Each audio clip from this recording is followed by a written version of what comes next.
Johnson, who is a friend and should be a colleague, not yet. An engineer who does care about consumer preferences. And is the NEMA professor of engineering in the Department of Electrical and Computer Science at the University of Michigan. Okay, thanks, Sean. And thank you for the invitation to come along to the workshop. Looking forward to chatting with bundles of people in the breaks and dinner and so forth. So I'm one of those engineers that John mentioned, and unapologetically one of those engineers. And so I will talk about a range of different control structures for involving loads in the operation of power systems, with a touch of economic. So I mentioned Nash. Anyway, yeah, okay. Yeah. Almost. So an overview of kind of the load control. Non-disruptive load control is standard in telecoms. When you're using a mobile phone, there's load control going on all the time. And the difference between the electricity supply and telecoms is that when Edison and Tesla and those guys kind of developed the first electricity supply systems, they didn't have the capabilities for doing load control. When the telecoms developed, they did. And I think if consumers had grown up with the concept of non-disruptive load control, where they are completely oblivious to the fact that anything is actually happening to their load, then that would be just the norm. But to introduce something later, consumers have this perception that they hate the utility. They have the perception that the utility is just trying to rip them off, and there's very much a confrontational view to that. However, what we are proposing is non-disruptive in the sense that a consumer is going about their normal daily life. Their loads are being regulated in a sense of helping out the utility, but causing no grief at all to the individuals. So load control offers an opportunity for enhanced system responsiveness at 3 different levels, and I'll kind of give a snapshot of those different levels. Local level, preventing or mitigating overloads at the distribution level. At a more regional level, where loads could be utilized to levelize the variability of wind generation, for example. And at the system-wide level, where you can start to optimize the operation of generation by utilizing loads and shifting loads. I'll actually, as I go through the slides, I'll talk about them in the reverse order, but there's those 3 different aspects. There are many open questions to how to design controls that interact in an appropriate way across those 3 levels. And I freely admit that this is not a solved problem. We have some ideas for regulating loads at the distribution level. We have some ideas for using loads to vary or to flatten the output from renewable sources, but we don't have an interaction between. We have not thought through, and I haven't seen in the literature too much that's thought through how those 2 things would interact. And likewise, when you move to the system level, higher system level as well. So it's a difficult job to develop controls at each of the levels. It's a more challenging job to make sure they interact in an appropriate way. And the other aspect that is really important from a power systems perspective is how to incorporate load control and distributed generation, for that matter, into the load models that are used for assessing the dynamic performance of power systems. So power systems are large dynamical systems that when a fault occurs, they will respond in a dynamical way. And to understand those dynamics, it's really important to think about how the loads participate in that dynamic performance. It's a perennial problem with standard loads because they're never constant either. And invariably, if there's a major disturbance, like system instability, one of the conclusions will be that the load models were wrong. And then the utilities will put an enormous amount of effort into trying to fix those load models, and then the next time a disturbance happens, the load models will be wrong. And part of the problem is, I think people are addressing the wrong problem, and then they're saying, build me a deterministic model, when they really should be looking for a stochastic model. Anyway, that's a separate issue. I'll talk one slide on that right at the end. But it is a really fundamentally important issue. Okay, so let me start off with some naive strategies. This is the summer load for what's now called mid-continent independent system operator. If I refer to it as Midwest, that's what it used to be, but they seem to be, I guess, taking over more of the world, so they are growing their name as well. It's offset because we're particularly interested in the overnight valley in the demand. So the zero time is 4 p.m.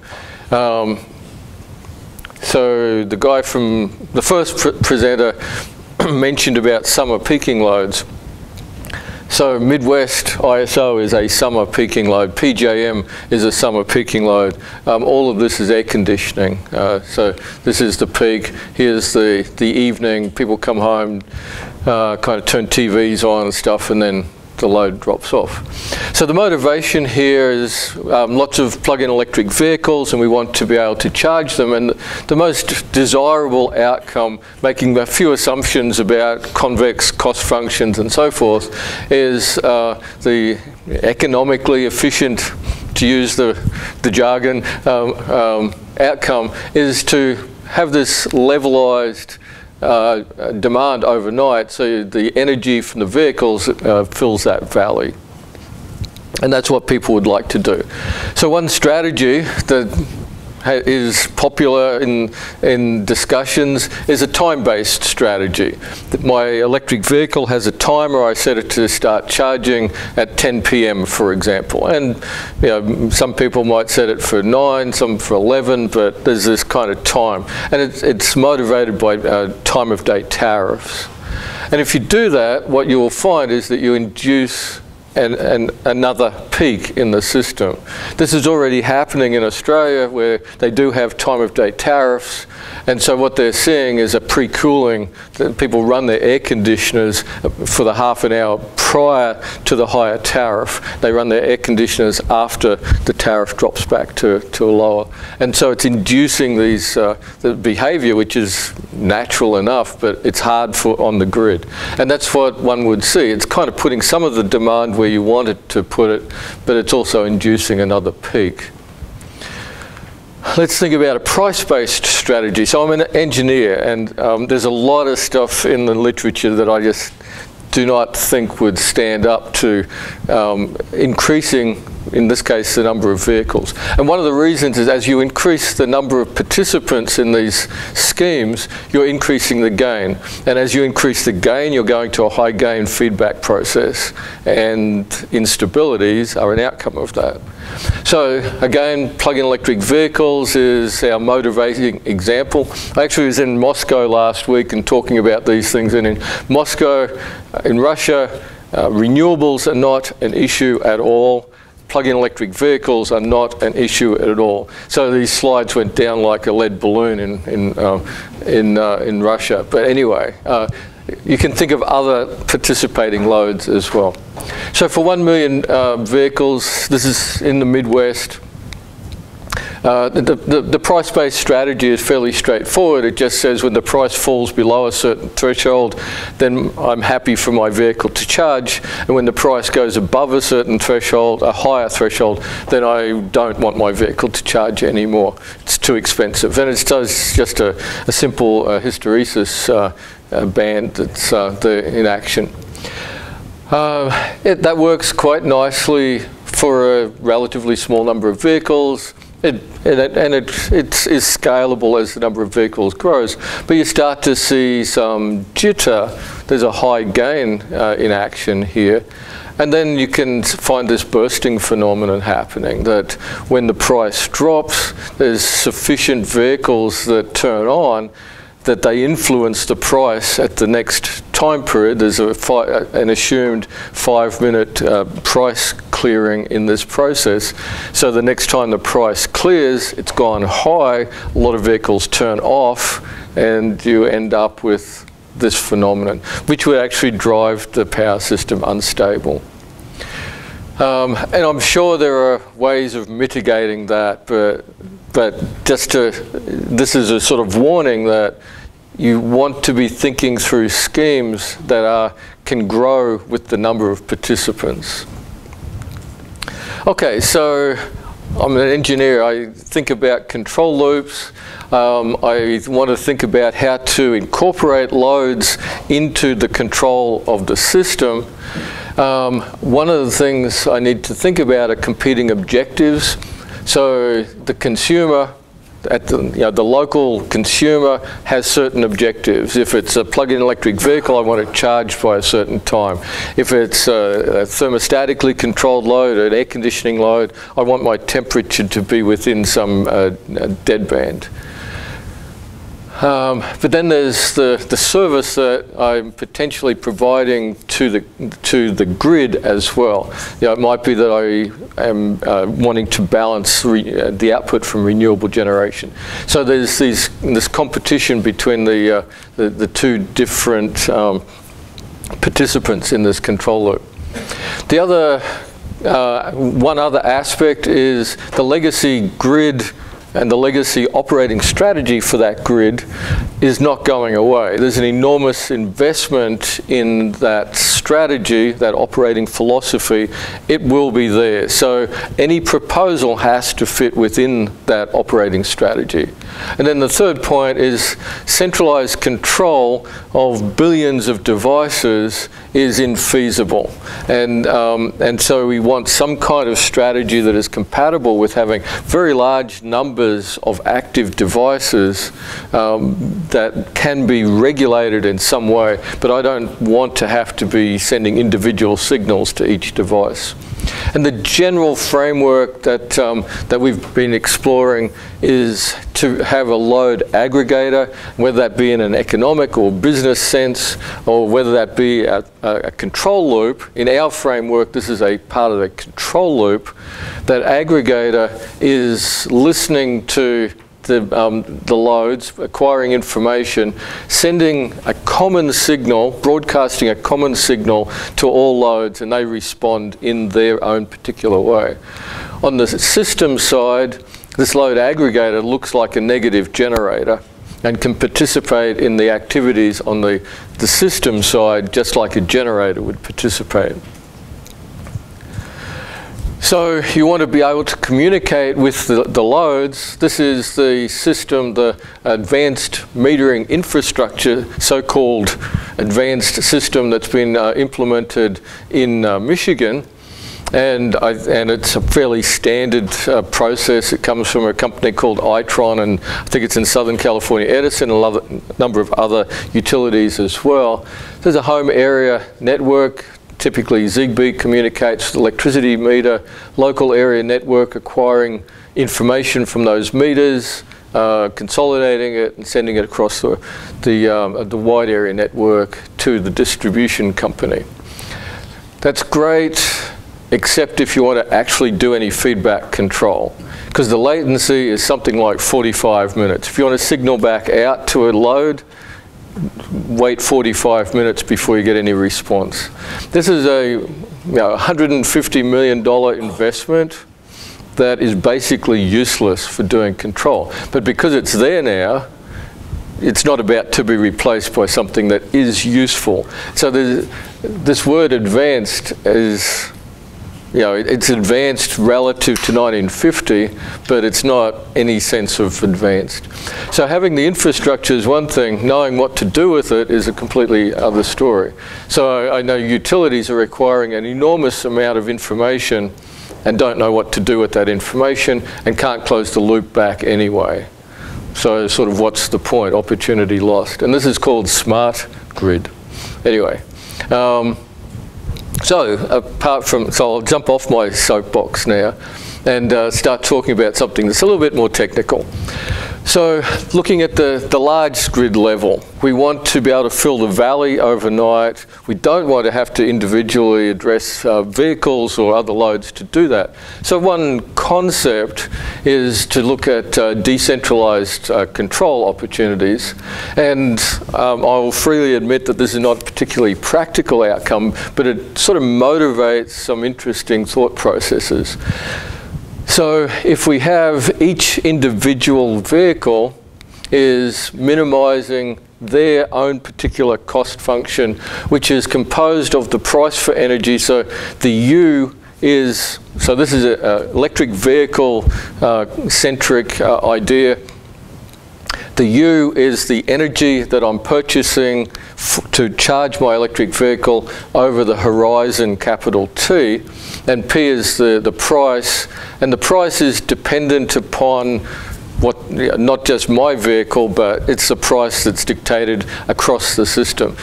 So this is the cost to acquire that energy.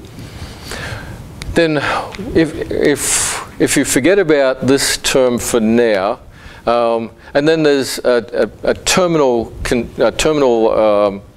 cost involved in this cost function as well, where if I have something like a Chevy Volt, I can trade off whether I want to buy electrical energy or whether I'm happy to use gasoline. So I don't need to fully charge my vehicle if I don't want to, and I can build that into this cost function. Okay, so a collection of charging strategies for an infinite population. So in the technical sense, it's a mean field idea. Of PVs is a Nash equilibrium. If every vehicle minimizes their own personal cost function with respect to some trajectory, so some Z over time, and if that Z over time is the average of everybody's charging strategy. So if that is the case, so Z is reproduced by averaging everybody's optimal charging strategy. So if that's the case, then this forms a Nash equilibrium. Let me come back to this penalty term. What's going on here, or the process that we thought of for this, is that the market operator broadcasts a common signal to everyone being what's the background, what's the total demand on the system, and that dictates this price here. Everyone hears that information, so they know what the total demand is. They can work out what the price will be over the evening period, and then they can solve their local optimization problem to minimize their cost. They then send back to the market operator what their best strategy is. Market operator acquires a sufficient number of those, acquires all of those, but it doesn't have to be everyone, rebuilds the estimate for the charging period and broadcasts that out. So you get this iterative process happening. And that iterative process should hopefully be convergent. Well, it turns out if you don't have this piece, that process is not convergent, because what was cheap the first broadcast becomes very expensive the next broadcast. And then it just oscillates forever. But if you put this damping term in here, so now I'm saying I want to penalize deviation from this mass average. If I put that in there, then with a sufficient value for that delta, it becomes a convergent process. There are other ideas. So Stephen Lowe's group put a penalty term here that penalized the deviation from my last estimate of the last optimal value from my previous iteration. And I actually think I like his work better. It has some advantages over what we've done. But anyway, this is what we've done, so I'll talk about this one. So you get this iteration happening for a certain value of delta, then you do get convergence, and it turns out that when you work through the math, that the Nash equilibrium that this achieves exists and is unique. It's obtained by a convergent iterative process, and it exactly satisfies this valley-filling property that gives the global optimal outcome. So this is a totally distributed process. Each vehicle is doing their own optimization, communicating with the central market entity, and out of that will come a process that is convergent. So here's the background demand. The first iteration gives me this blue line, the second the green, the third the dash, and by the fourth iteration I've achieved valley filling. So for a small value for the damping. So there's a process, a distributed control process that's available for achieving this valley filling, where each individual is making their own decisions but communicating those decisions to a central market operator. And there are lots of, I mean, technically this works nicely in the sense of the math. I'm sure if you went to implement something like this, there would be issues that need to be thought through very carefully. But in terms of the math, it works out nicely, and after all, that's what we're here for, right? Okay, let me move on to a completely different form of load control. So the first form was like at this high system level. I want to be able to optimize across my generation capacity. Second level, what if I would like to be able to levelize the output from a wind farm? So I've got wind farm output moving all around the place. I would like to reduce the volatility from that. So could I use the available loads from a nearby city to levelize that wind farm, for example? So an approach that we have explored is what's called hysteresis-based load control. And the idea, if you think of the hysteresis band, so here's this is considering cooling loads, so air conditioning loads. Here's the lower temperature limit, here's the upper temperature limit. The blue represents loads that are in the off state, and so they progress from left to right. The temperature is increasing until they hit the upper threshold, at which point they switch on, and then the temperature is reducing, and so they go right to left until they hit the bottom threshold, at which point they switch off and jump back up. And so you get this pattern here.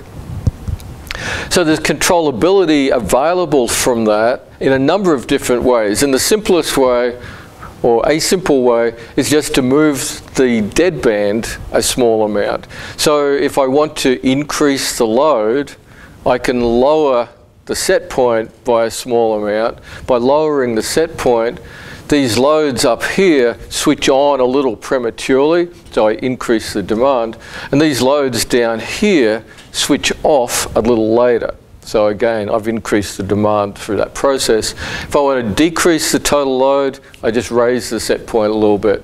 And when I raise the set point, the loads up here don't switch on quite as early, and these ones switch off a little earlier.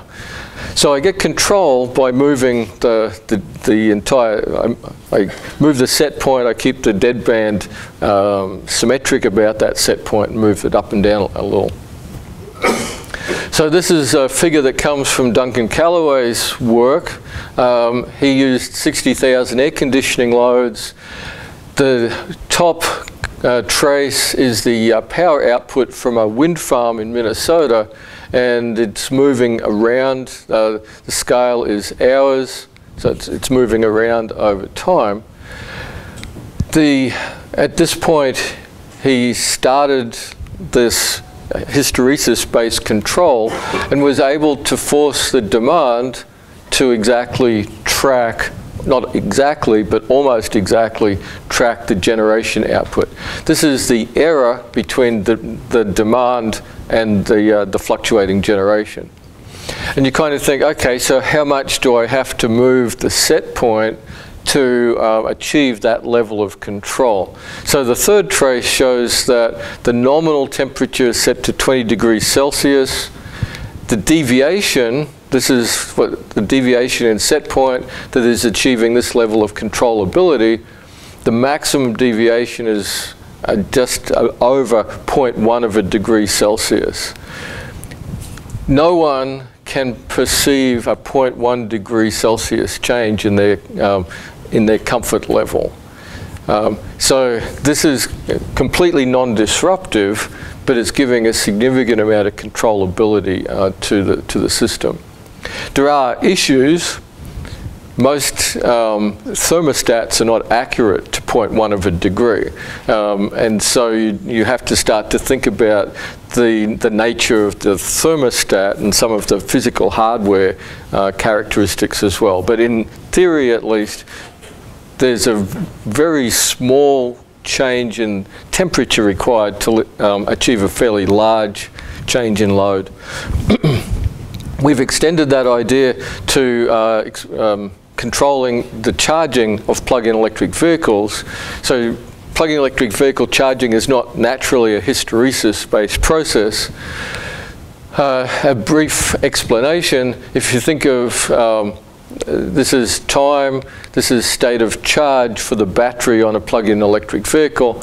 So I have a switch on time here, I have a switch off time, and a certain amount of energy that has to be acquired. So that on and off time and the energy dictate, in this case, a linear trajectory, which would be my state of variation in the state of charge over time. It doesn't have to be linear, but you can think of that as the starting point. And then there's a light green, it hasn't shown up so well here, the light green hysteresis band around that nominal value. So what happens is I turn the charger on until it hits the upper band, and then I turn the charger off. And then it hits the lower band and I turn the charger on. So I get a process, the state of charge is following the red line, and the demand is following these on-off sequences. So then I can move that deadband a little bit, and if you watch this figure, I move that deadband a touch, and the on-off sequence changes a little bit. So I'll do that again. I'm just altering that deadband a small amount, and you can see the edge of the pulses move. And when consolidating that across a large enough number of vehicles, again, it gives significant controllability in terms of the total power demand, to the point where we can, so this is significant fluctuations due to renewables modulated on top of the demand that's required to fill the overnight valley. So the desired demand is the red dashed line. That's what would be kind of perfectly filling the valley and satisfying or levelizing the wind demand. And then the actual demand is the blue. And it doesn't follow it exactly, but it follows it really very closely to the point where the error is not particularly significant. And the shift in the deadband that's required to achieve this is something that looks like that. The shift in the deadband makes absolutely no difference to the consumer. They are still fully charged by the time that they needed to drive their vehicle away. All that's happened is that the on-off sequence has moved a little bit. So their vehicle is sort of nominally charging in this process, but that process has been adjusted a little bit to help the grid. Makes no difference to the vehicle. One doesn't have to do an on-off sequence. It could be that you decide on a nominal charge rate and then modulate on top of that. Same concept can be used there. So this is plug-in electric vehicles. The previous slide was looking at air conditioning, but you can do the same with refrigeration, dehumidifiers, pool pumps, all those sorts of devices where you don't really care exactly when the device is on, so long as you satisfy certain criteria, like the temperature is pretty close to being right, the vehicle is fully charged by the time that I expected, the pool is vaguely clean, those kinds of things. there are issues. There's always issues, of course. So here's our hysteresis-based control. When you consolidate that across a large number of devices, what you end up with is a very non-linear system. And what we've looked at is approximating the behavior in a state-space manner where we bin all of the vehicles, in this case the vehicles that have a state of charge at a certain level, etc., etc. And then if you look at fairly, so if you put a sinusoid in, you expect to get a sinusoid out if you had a linear system. Well, in this case, you put a sinusoid in at a certain period and you get a certain behavior out. As you alter the period, you find there's a period adding bifurcation happens. And so we're still exploring this, but the modeling, the process that's going on here is a hybrid dynamical system, and you end up with what's called a grazing bifurcation happening. And out of that comes this period adding process.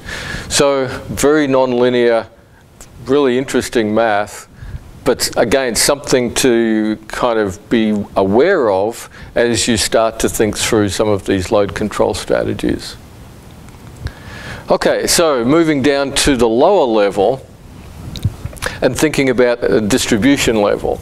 So again, my examples are motivated by plug-in electric vehicles and kind of the spotty nature of people acquiring vehicles. So you don't need very many vehicles to overload transformers. All you need is someone to buy an electric vehicle, and the neighbors go, whoa, they've got one, so I better have one. And the way the US distribution system is set up, there's these little 25 kVA transformers supplying 5 to 8 houses or something like that. And you don't need very many vehicles before you overload those little transformers. It's different in the European system, where the 220 volt system means that at that lower distribution level, you're typically dealing with a higher capacity transformer and a larger number of consumers, so diversification helps. But in the US, where you've got these tiny little transformers, then this can be a real problem. If vehicle charging is uncoordinated, then you don't need very many vehicles charging, and this could well be the outcome. In Michigan, that's probably good because it would start to keep the place warm, right? We need something like that there. But generally, that's not the best way of heating up the neighborhood. Okay, so one of the approaches that we have explored, there's two different approaches that I'll talk about. One is to look at a distributed model predictive control approach where you have vehicles and a transformer, and there's some communications between those.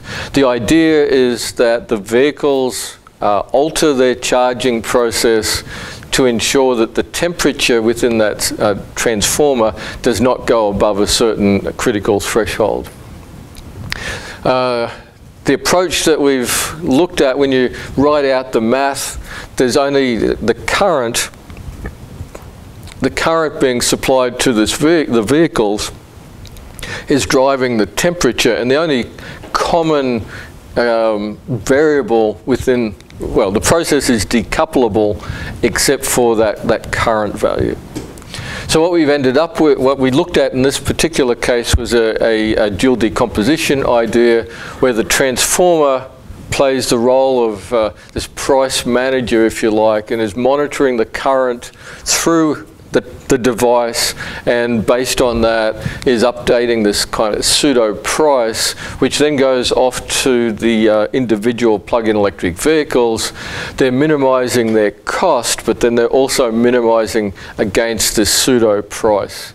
They come up with a strategy for their current, which goes back to informing the price manager. This is an iterative process. Convergence is guaranteed. The only problem is you have to wait until infinity to get that guaranteed convergence, but you can short circuit that in certain ways. The outcome is that each vehicle is solving its own problem independently. There's no communications between vehicles, but there is communication with the transformer. So transformer, 5 houses, those 5 houses are communicating with that local transformer. And the outcome of that, the top plot shows the temperature with no coordination at all. The vehicles all plug in, the temperature goes way above this critical threshold. And the load, here's the background demand, the solid red is the charging demand, and it's high initially, drops off later on. With this control strategy, one can end up with ensuring, by regulating the load, ensuring that the temperature does not go above the critical value. This is showing both the centralized result, where it's the problem, the MPC problem is solved in a centralized way, versus the decentralized problem. And the decentralized and centralized are giving it basically the same outcome. The other approach that we've looked at the distribution level is additive increase, multiplicative decrease algorithm. So AIMD underpins TCP/IP type strategies in telecoms. And it's a strategy whereby you have a finite resource and you want to load that resource up but not overload that resource.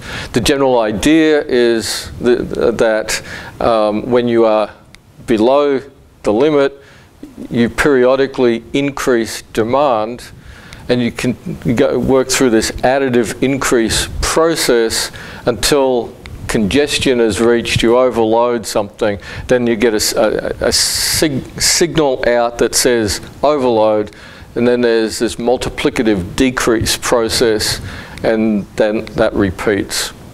So you do end up with this periodic behavior. Loads are continually changing, but this ensures that when you hit some limit that you get appropriate response. I think I've covered everything there. So the type of thing that one sees, we looked at this little IEEE distribution network, considering that node there. Each node has a number of transformers on it. Each transformer has a number of consumers on it. There's a lot of detail in here. We have not tried to use GridLab D because it's too hard, so we just wrote our own simulation. It's a lot easier. So there's a lot of detail in this, but what one sees is the first vehicle arrives, there's lots of resource available, and then the second vehicle arrives and they start to go through this AIMD process because they're sharing the available transformer capability. As more and more vehicles arrive, each one, so this is the charge rate for each vehicle, and they are sharing that available resource. And then at the there's a background demand that's dropping off and then it's dropping and then starting to increase. But the vehicles are all charging, completing their charge process down here. And so as each vehicle completes its charge, it drops off, leaving more of the resource for the others, and that's where you start to see that increase on the other side. And the temperature profile stays below the critical value that we were wanting it to stay below. So this is temperature. There's an initial drop in temperature because the transformer is underloaded.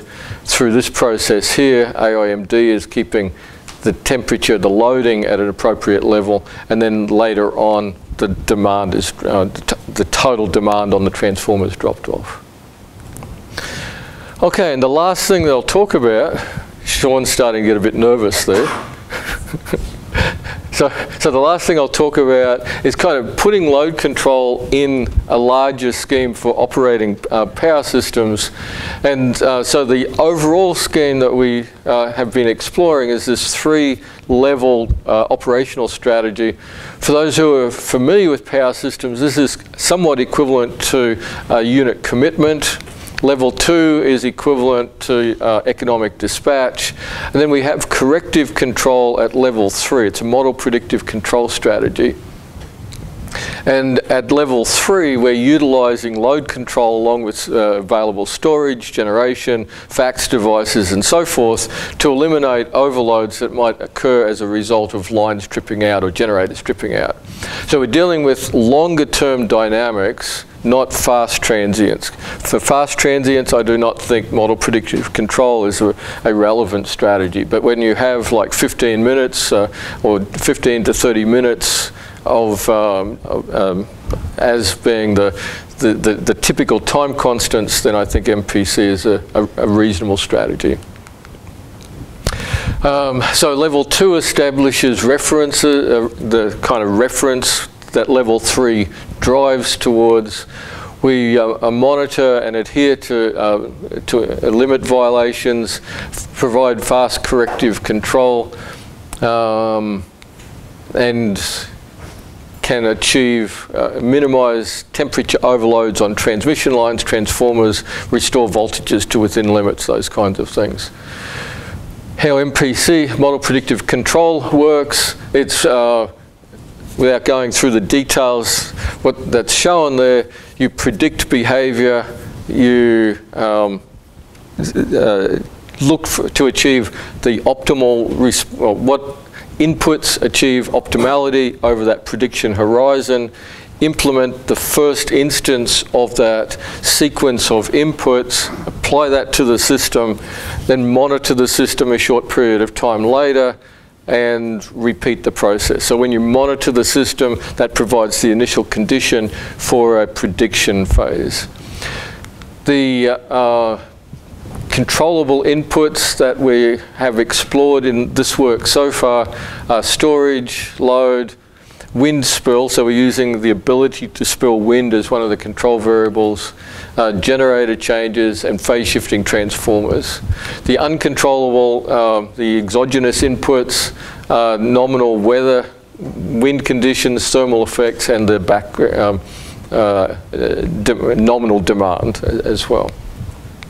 And then the dynamic states, so it's the state of charge of the energy storage devices, line temperature on transmission lines, because we're wanting to monitor and ensure that those temperatures do not go above critical threshold. And then the generator, the way that we've modeled generators is an integration of the change in generation. So it's very simple dynamics where, I'll repeat, we're not trying to represent the full fast transients of power systems, because I don't think that's possible in this kind of setting. So the test case, the base case, so if you look at the sort of the real world without corrective control, it undergoes a cascading failure where there's a progression of line trips and then voltage collapse happens after 29 minutes. Our level 3 MPC exploits the thermal capacity of transmission lines to allow the temperature to go high for a certain period of time, but ensures that it comes back below critical threshold fast enough. So it's certainly exploiting that. In fact, it's that thermal capacity within transmission lines that gives you the time to achieve the desired response. So just some outcomes, looking at line temperatures. There's initially the temperatures go high. The solid line shows the background behavior, the base case behavior. Temperatures go high, lines trip out, temperatures go high on subsequent lines, and so forth.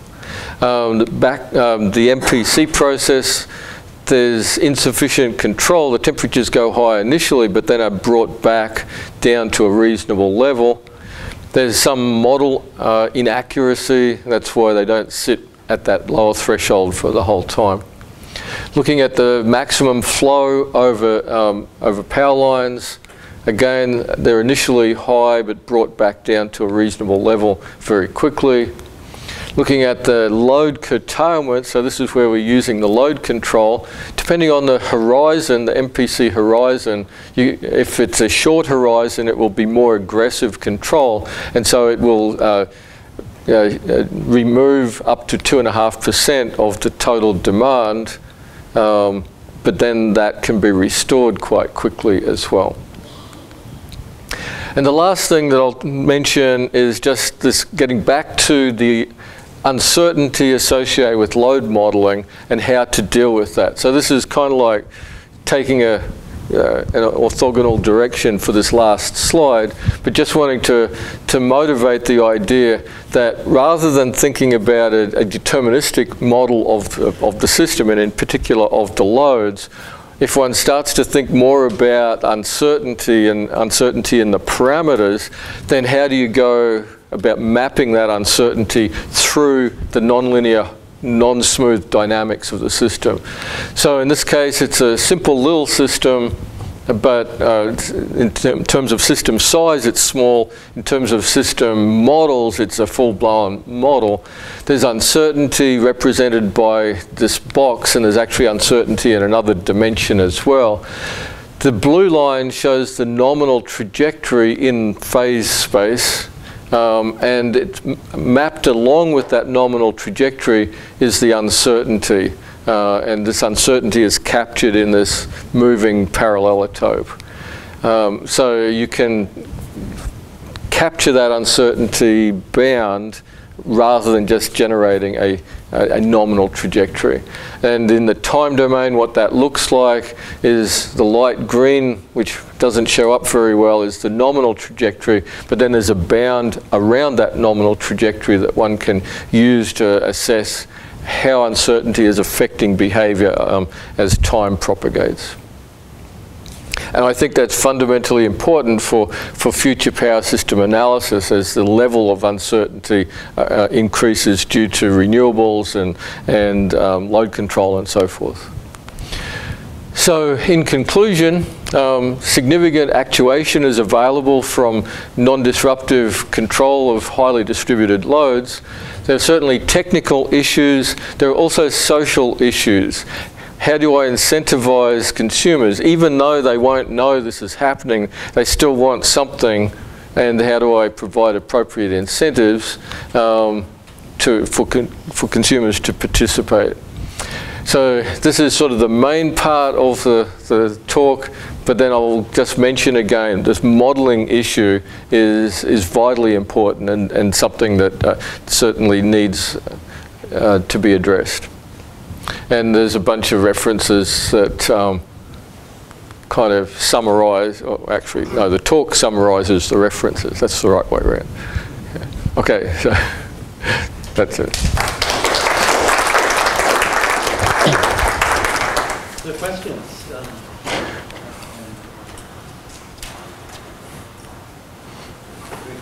In the EV charging issue must be something that is going to become serious very soon in some cases anyway, right? So what are utilities doing today to make sure transformers don't get overloaded?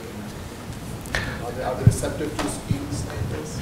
So what the utilities do at the moment is say, tell me when the transformer burns down and I'll come out and put a bigger one out there. And that is as sophisticated as it gets. And I guess that works for them until they start to find how much that's hitting their bottom line. But there's nothing more sophisticated. There's such a small penetration of electric vehicles at the moment that utilities are still in the mode of encouraging, providing incentives for people to buy electric vehicles. But I think that will start to turn around where utilities will start to say, whoa, this is actually costing me a lot of money. In some parts of the country, particularly where you are and Arbor, I think that there's a high enough penetration happening in some areas or something. Yeah, you find little enclaves in places like Ann Arbor where it's cool to be green, and so rich people buy these expensive cars without actually thinking through the logic. You do find that happening in university towns. Not in the engineering, but in the other departments, of course. But yeah, I think in places, this can be a really localized problem even before the number of vehicles are even noticeable in the total demand of the interconnection. At that local distribution level, there may well be some problems that arise. But at the moment, there's nothing sophisticated about how to address that. We'll need to postpone additional questions to lunch, but let's thank you again. Okay.